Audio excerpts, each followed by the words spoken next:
Hello everyone, জ্ঞানজ্যোতি coaching সেন্টারের পক্ষ থেকে তোমাদের সকলকে জানাই আরও একবার স্বাগত।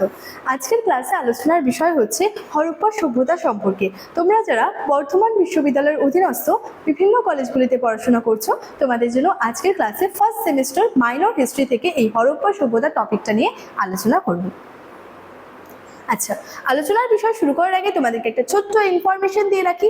তোমরা যারা যারা ভাবছো আমাদের সঙ্গে এই সেমিস্টার অনলাইনে যুক্ত হবে, তারা স্ক্রিনে দুটি নাম্বার দেখতে পাচ্ছ। এই নাম্বার দুটি হলো আমাদের জ্ঞানজ্যোতি কোচিং সেন্টারের অফিসিয়াল হেল্পলাইন নাম্বার। যে কোনো একটি নাম্বারে যোগাযোগ করে আমাদের সঙ্গে যুক্ত হয়ে যেতে পারো।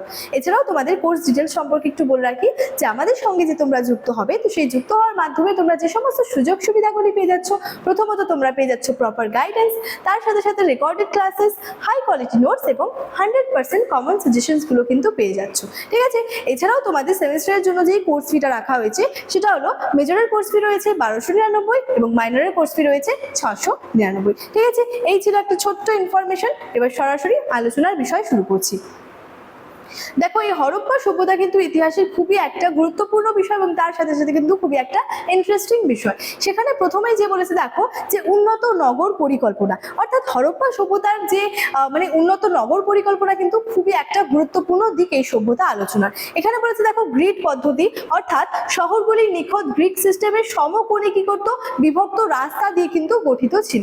তার সাথে সাথে পোড়া ইট বা পোড়ানো ইট, অর্থাৎ ঘরবাড়ি নির্মাণে মানসম্মত পোড়ানো ইট এবং সুদৃঢ় ভিত্তিতে কিন্তু ব্যবহৃত হতো। এই যে পোড়া ইট বা পোড়ানো ইট কিন্তু হরপ্পা সভ্যতার একটা খুবই গুরুত্বপূর্ণ বৈশিষ্ট্য।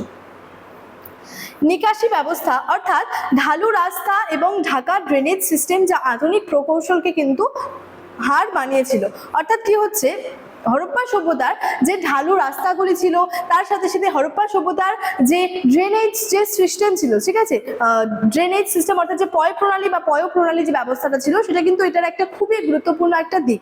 এই যে উন্নত নগর পরিকল্পনা আছে, এই নগর পরিকল্পনার মধ্যে বিভিন্ন বিষয়গুলো রয়েছে, যেমন এখানকার রাস্তাঘাট, এখানকার ঘর বাড়ি, এখানকার হচ্ছে ড্রেনেজ সিস্টেম, আরও যে বিভিন্ন বিষয়গুলো রয়েছে সেগুলো কিন্তু খুবই নগর পরিকল্পনার মধ্যে কিন্তু খুবই গুরুত্বপূর্ণ বিষয়। নেক্সট রয়েছে শস্য ভাণ্ডার, অর্থাৎ খাদ্য সুরক্ষার জন্য সুরক্ষিত বিশাল আকৃতির বিশাল শস্য ভাণ্ডারও কিন্তু ছিল। এই যে বললাম একটু আগে যে নগর পরিকল্পনা হরপ্পা সভ্যতার, তো নগর পরিকল্পনার মধ্যে কিন্তু বিভিন্ন বিষয়গুলো অন্তর্ভুক্ত হয়েছে, যেমন এখানে ড্রেনেজ সিস্টেম, এখানের হচ্ছে যে রাস্তাঘাটগুলো, এখানের ঘর বাড়ি, তার সাথে সাথে এখানের শস্যাগার, স্নানাগার, এই যে বিষয়গুলো এগুলো কিন্তু খুবই গুরুত্বপূর্ণ। তারপর রয়েছে দেখো সমাজ, অর্থনীতি, বাণিজ্য। এবার যে কোনো একটা সভ্যতার মধ্যে তো সামাজিক দিকটাও থাকবে, অর্থনৈতিক দিকটাও থাকবে, বাণিজ্যিক দিকটাও থাকবে। এবার হচ্ছে সমাজের মধ্যে দেখো বলেছে প্রথমত এখানে কৃষি ও অর্থনীতি, অর্থাৎ হরপ্পাবাসীদের প্রধান জীবিকাই ছিল কিন্তু কৃষিকাজ। গম, যব, তুলার প্রচুর ফলন হতো এবং কুচযুক্ত সার কৃষিকাজের ক্ষেত্রে কিন্তু ব্যবহার করা হতো। নেক্সট রয়েছে বাণিজ্য, অর্থাৎ মেসোপটেমিয়া ও পারস্যের সাথে সুদৃঢ় বৈদেশিক বাণিজ্য ছিল। সুতি বস্ত্র ও মূল্যবান রত্ন আর কি রপ্তানি করা হতো। এবার রয়েছে লিপি মালিকা এবং সিল, অর্থাৎ চিত্র লিপিযুক্ত সিলমোহর বা সিলিকন স্ট্যাম্প বাণিজ্যিক পণ্য প্রশাসনিক কাজের ক্ষেত্রে কিন্তু পরিচয় হিসেবে ছিল। যেহেতু হরপ্পা সভ্যতা নিয়ে আলোচনা করছি সংক্ষেপিত, হরপ্পা সভ্যতার মধ্যে কিন্তু বিভিন্ন বিষয়গুলো লক্ষ্য করা যায়, অর্থাৎ হরপ্পা সভ্যতার বাণিজ্যটা কেমন ধরনের ছিল, হরপ্পা সভ্যতার যে নগর পরিকল্পনা, রাস্তাঘাট, এই সমস্ত বিষয়গুলো। এবার দেখো রয়েছে প্রধান প্রত্নক্ষেত্র সমূহ। কি বলেছে, প্রত্নক্ষেত্র বা প্রত্নকেন্দ্রের মধ্যে কি ছিল দেখো, প্রথমত যেটা খুবই গুরুত্বপূর্ণ সেটা ছিল হরপ্পা, নেক্সট রয়েছে মহেঞ্জোদারো, লোথাল এবং কালীবঙ্গান। এছাড়াও কিন্তু আরো বিভিন্ন রয়েছে, ঠিক আছে, ধোলাভিরা রয়েছে, আরো বিভিন্ন কিন্তু রয়েছে, যার মধ্যে থেকে এই সমস্তগুলো কিন্তু খুবই গুরুত্বপূর্ণ। যেটার বর্তমান অবস্থান, অর্থাৎ হরপ্পার বর্তমান অবস্থান হচ্ছে পাঞ্জাব এবং পাকিস্তান। এটার প্রধান বৈশিষ্ট্য কি, রাবি নদীর তীরে অবস্থিত বিশাল একটা শস্য ভাণ্ডার। নেক্সট রয়েছে দেখো মহেঞ্জোদারোর বর্তমান অবস্থান হচ্ছে সিন্ধু প্রদেশ, যেটা পাকিস্তানে রয়েছে।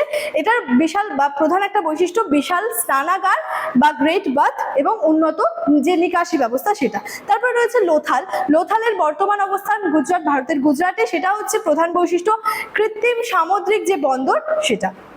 নেক্সট রয়েছে কালীবঙ্গান, যেটা রাজস্থানে রয়েছে এবং এটা লাঙ্গল দিয়ে চাষ করা যে প্রাচীন একটা জমির প্রাচীন প্রমাণ। ঠিক আছে, এটাই মূলত প্রত্যেক কেন্দ্রগুলির যে বর্তমান অবস্থান কোথায়, সেই প্রত্যেক ক্ষেত্রগুলির প্রধান বৈশিষ্ট্য কি রয়েছে সেটা। এবার রয়েছে এটা শিল্পকলা এবং সভ্যতার পতন, অর্থাৎ একটা বিশাল এই হরপ্পা সভ্যতা ছিল। এই হরপ্পা সভ্যতা যেমন গড়ে উঠলো, ঠিক একটা সময় কি হলো, এই হরপ্পা সভ্যতার কিন্তু পতনও ঘটলো। অর্থাৎ কোনো একটা সভ্যতার যদি উত্থান ঘটে, সেটার কিন্তু পতনটাও কিন্তু আবশ্যিক। এবার এখানে কি বলেছে দেখো, ভাস্কর্য শিল্প, অর্থাৎ ব্রোঞ্জের বিখ্যাত নর্তকী মূর্তি, টেরাকোটার খেলনা, তারপরে হচ্ছে নদীপথের এবার হচ্ছে এটা ভাস্কর্য শিল্পের মধ্যে যেটা ছিল টেরাকোটার এই মূর্তি, এটা কিন্তু ভাস্কর্যের মধ্যে খুবই গুরুত্বপূর্ণ। এবার হচ্ছে দেখো পতনের রহস্য, অর্থাৎ হরপ্পা বিশাল যে একটা হরপ্পা সভ্যতা, এটার যে পতনের যে সম্মুখীন হলো বা পতন যে হলো, এটার রহস্যটা কি ছিল।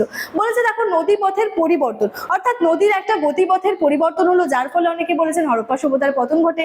আবার কি বলেছে আকস্মিক বন্যা, অর্থাৎ অনেকে মনে করেছেন যে আকস্মিক বন্যার ফলে এটার পতন হয়েছিল।